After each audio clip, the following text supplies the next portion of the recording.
Nous sommes vendredi 19 octobre, il a plu par endroits sur Bamako. Mesdames et messieurs, bonsoir et bienvenue à cette édition.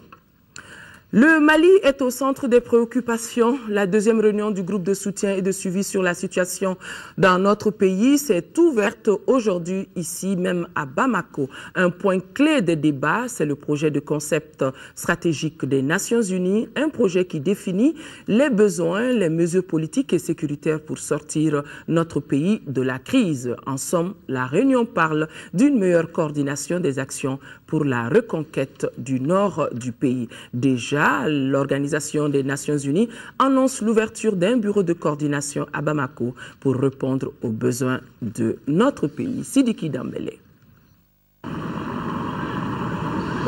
Mobilisation tous azimuts autour du Mali. L'Union africaine, la CEDEAO, l'ONU viennent de franchir une étape décisive dans la résolution de la crise malienne à travers cette deuxième réunion du groupe de soutien et de suivi. La formulation d'une approche globale, d'un cadre de politique générale et la clarification du partage des rôles au niveau régional et continental, conditions indispensables pour sortir le Mali du gouffre. Il y a beaucoup d'actions qui sont engagées dans la résolution de la crise malienne. Mais il nous faut coordonner tous ces efforts pour une meilleure efficacité dans la gestion de cette crise.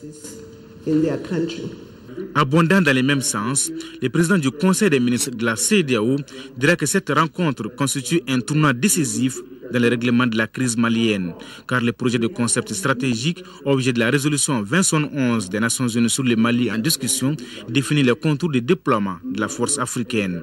D'où la satisfaction du président de la République qui compte les secondes et appelle les partenaires à lever les sanctions sur le Mali.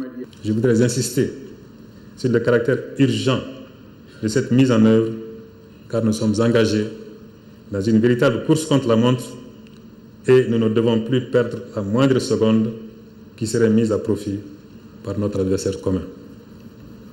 Excellences, Mesdames et Messieurs, chers amis, en vous remerciant pour votre sens de l'anticipation, je vous prie d'accepter notre plaidoyer pour la levée des sanctions qui frappent notre pays.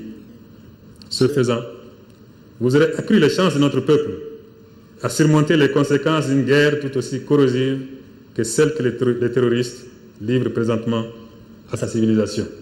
Reconquérir le Nord et organiser les élections à l'issue de la transition, pour le président de la République, il ne saurait y avoir de dichotomie entre ces deux missions fondamentales du gouvernement. Mais il y a un hic.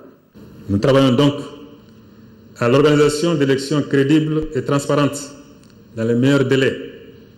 Mais nous ne sommes pas de ceux qui pensent que les élections peuvent être organisées sur une partie du territoire malien.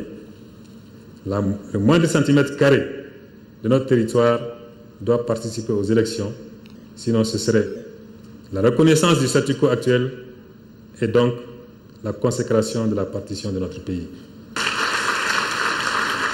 Nous ne sommes pas à l'heure du bilan, mais la cause Mali mobilise au plus haut niveau déjà.